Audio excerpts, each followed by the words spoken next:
in 2004, 2005, the Defense Department was really struggling. After years of funding research in this, they felt that they still did not have a vehicle that could navigate over uncertain terrains, around uncertain obstacles, and through uncertain visibility conditions because of things like rain and darkness.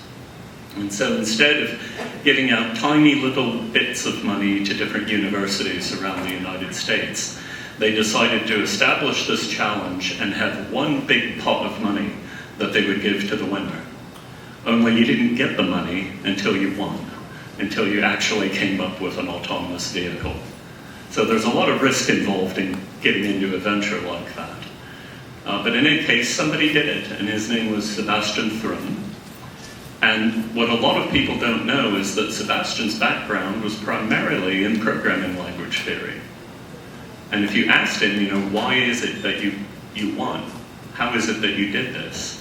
He would tell you, well, it isn't that we had better LiDAR. LiDAR were those kind of revolving radars on the top of the cars that hoovered up video data.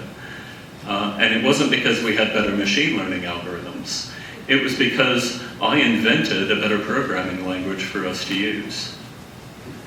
And so even though programming languages don't actually make the AI different by itself, the programming languages are what enable serendipitous discovery. The programming languages are what enable you to turn around on a dime and rewrite a significant part of a system when you get a negative experimental result. And so programming languages became the scientific tool for winning the DARPA Grand Challenge. Some are saying now that AI is the next industrial revolution. It's the Industrial Revolution 2.0, that the significance of this technology will have the same impact. It is going to change everything across the board, not just in business, in economics, but in everything. Some of the same questions that we talked about. What jobs will be eliminated? As I said, jobs where there's a clear objective function, easy to do, you get the data, it will do it so much faster.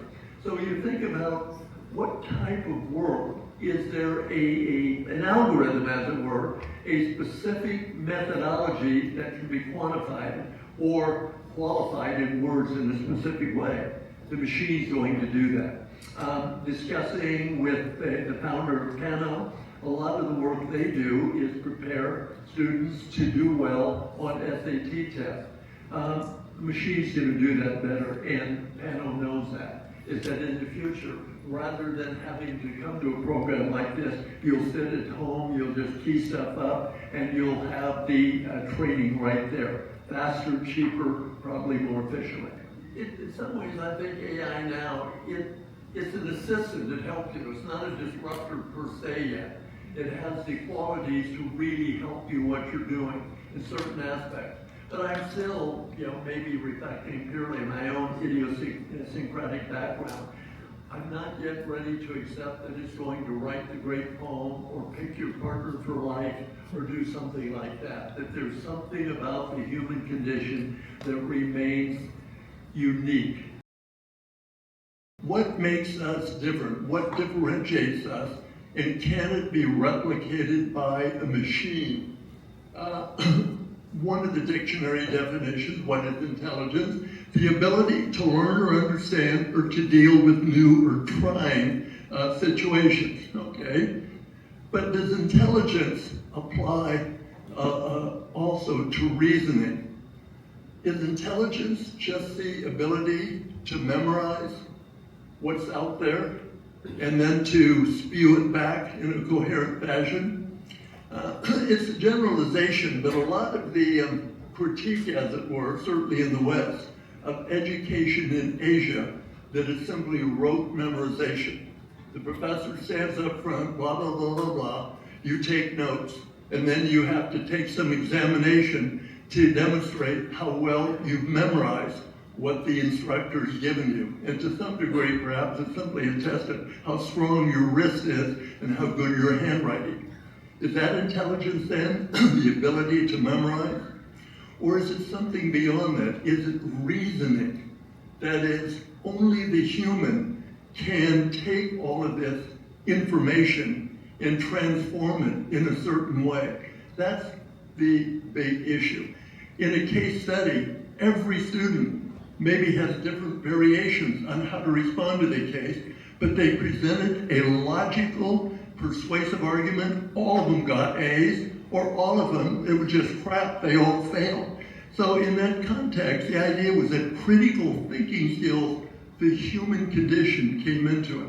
Knowledge was not just what you took in, communication, but you were able to do something with it.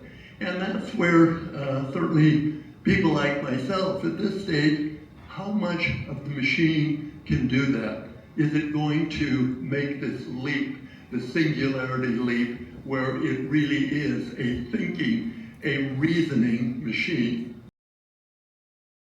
I think what you need to do is provide a kind of differentiator that makes your application stand out in some way. So getting good grades is very important, but it's not sufficient because lots of people have good grades. Instead, there has to be something else that kind of rounds you out, but I don't mean rounds you out in the sense of a jack of all trades, master of none. I mean rounds you out in that you look like a three-dimensional person. You're not just another application sitting on a desk. So are you going to be somebody who really enjoys film and reading science fiction books, or are you going to be somebody who has written science fiction books and is pursuing a passion in theater alongside whatever it is that they do in academics? So it's those kinds of things that show ambition and leadership that really make an application stand out. For graduate study, it's essentially the same thing, only much more specialized and at a much higher level.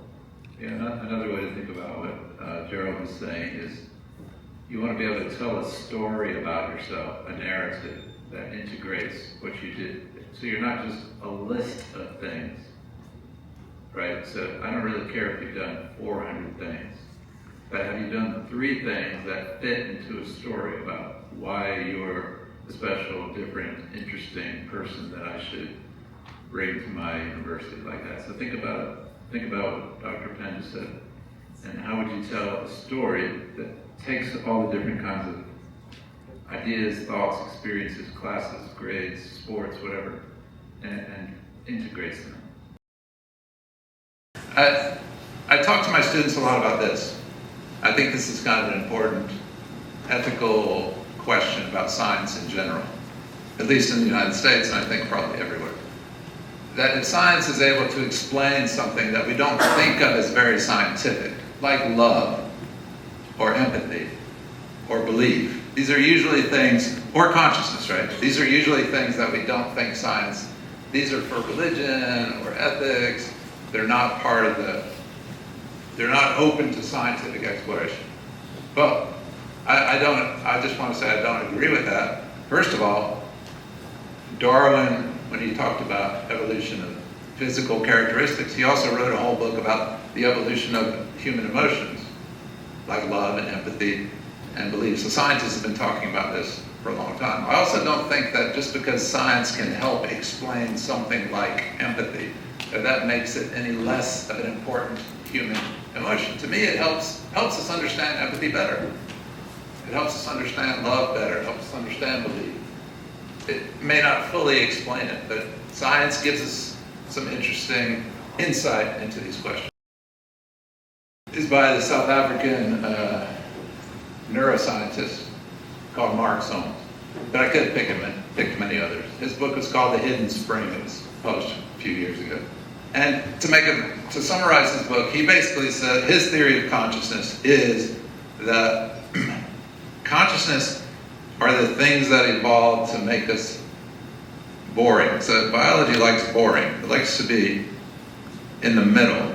What do I mean by that? Well, if you're hungry, so you're running out of energy. So you go up like this. What do? You eat, right? And then you go back to the boring. You go back to what we call homeostasis. You go back to the middle. If you're cold, if your temperature gets too low, what do? You try and get warm. You put on a coat, or you drink some hot chocolate, or you go inside where it's warmer. You go back to being boring, right? Homeostasis. And so software engineers in around 2005 decided there's got to be a better way. There's got to be a way to harness all of that amateur talent and get those people to collaborate constructively on good programs that no single one of them can make. And that in turn was a reaction to an earlier trend on human computation. So this is what researchers call what happens to you whenever you open an email account. Right? They put up this little picture and they say, click on all the photos that show you a picture of a bicycle. That's you working for free for someone like me who's interested in labeling images according to whether they have bicycles or not. And you do that because you want some kind of free service, like an email account.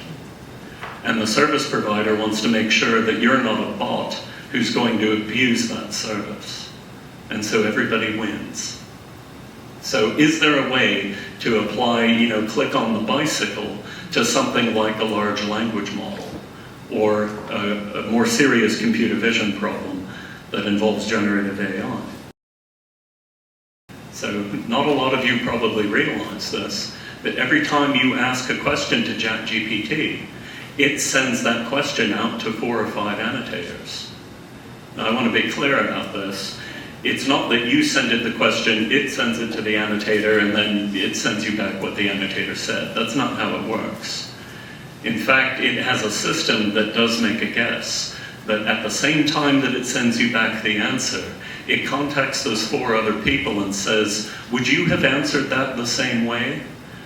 And then it gets their opinions, and that's what it uses to give feedback to the system to do better next time. So that's a kind of paradigm called reinforcement learning with human feedback. If we look at these industries that had a clear end goal that require the logical extrapolation by workers, at this point will probably be most affected by AI. For example, banking and finance, profit maximization. A lot of the financial models, it's logic, they can be captured. In fact, right now, there's growing evidence that if any of you use a stockbroker, a financial analyst for your portfolio, the machine is better at picking how you ought to distribute your hard-earned funds over what asset classes, bonds, stock, tech stock, growth stocks, etc., real estate, that the machine will do a better job than the human individual. This is a topic that is under a lot of debate right now. I would say that the ethical regulations that have governed traditional disciplines like engineering, personally, I believe are good enough for handling cases where AI is involved. I think what you're seeing now essentially is a group of people working in the computing sciences who have thought they were so special that they didn't need those kinds of regulations and ignored the engineers and the law firms and the business ethicists and said that somehow this is just going to magically happen. Now that we know that's wrong, my field has to catch up to what everybody else has already been doing. So we do need ethics. I'm not sure we need AI ethics. What we need is to figure out what we've been missing all these years in computing science as a discipline that took such a naive view of its own work. So as an example of that, you can look at the many lawsuits and privacy complaints that have emerged against OpenAI, right? The only thing I can say is, what was OpenAI thinking, right? It is nothing short of professional neglect, that they let a product like that out there with so few controls on it. As impressive as it is, they should have known better.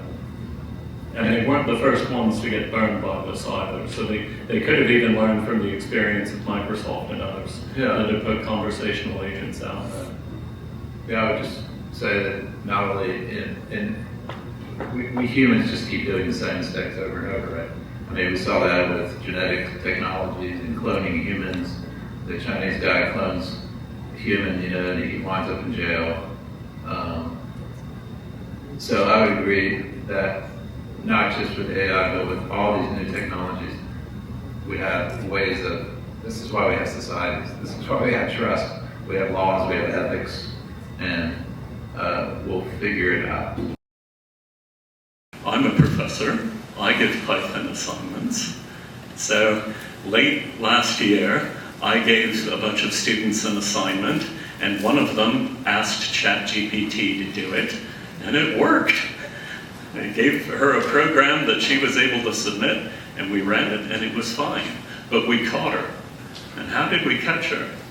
Because ChatGPT, in addition to using all of this human annotation as feedback, also looks out on the internet for all of the Python programs that are up there. And the program that it found when this student asked was an assignment that a student of mine a couple of years ago posted on the internet from when I assigned a similar problem. So it may seem kind of strange, but in the learning model that systems like ChatGPT use, there isn't a thick line between remembering and inference.